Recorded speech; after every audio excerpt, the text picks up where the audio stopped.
আরে বাপরে, 10টা বেজে গেছে, এখনো চা নিয়ে আসেনি। বৌমা, বৌমা,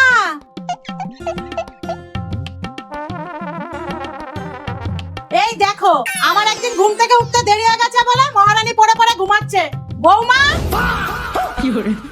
গেল কোথায়?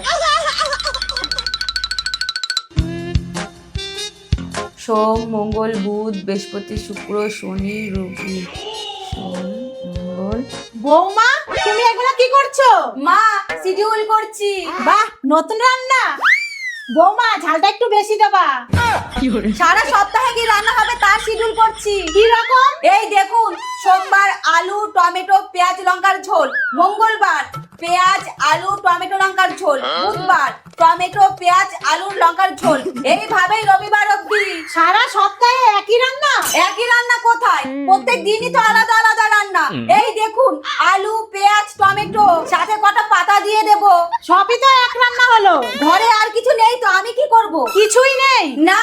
খাতা পেনটা দাও তো। এবার বলো কি কি লাগবে। লিখুন, বাঁধাকপি, ফুলকপি, বেগুন, গাজর, শসা, জিরার গুঁড়ো, ধনের গুঁড়ো, হলুদ, শুকনো লঙ্কা, পাঁচফোড়ন, কালো জিরা, সর্ষে, লবণ, সর্ষের তেল, রিফাইন তেল, ময়দা, আটা, আর হচ্ছে তেজপাতা, গোটা গরম মশলা, মিট মশলা। যাও, আমার নামে পাড়ার দোকান থেকে লিখিয়ে নিয়ে আসো। লিখে নিয়ে আসো। আগে 3000 টাকা বাকি হয়ে গেছে, বলেছে আগে টাকা শোধ না করলে বাকি আর দেবে না। এত বড় সাহস! বৌমা, তুমি আমার ব্যাগটা নিয়ে আসো তো। হ্যাঁ মা, আনছি।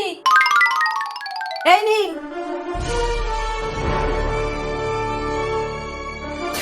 লিস্টটা আমার কাছেই থাক, যখন টাকা হবে তখন আনবো।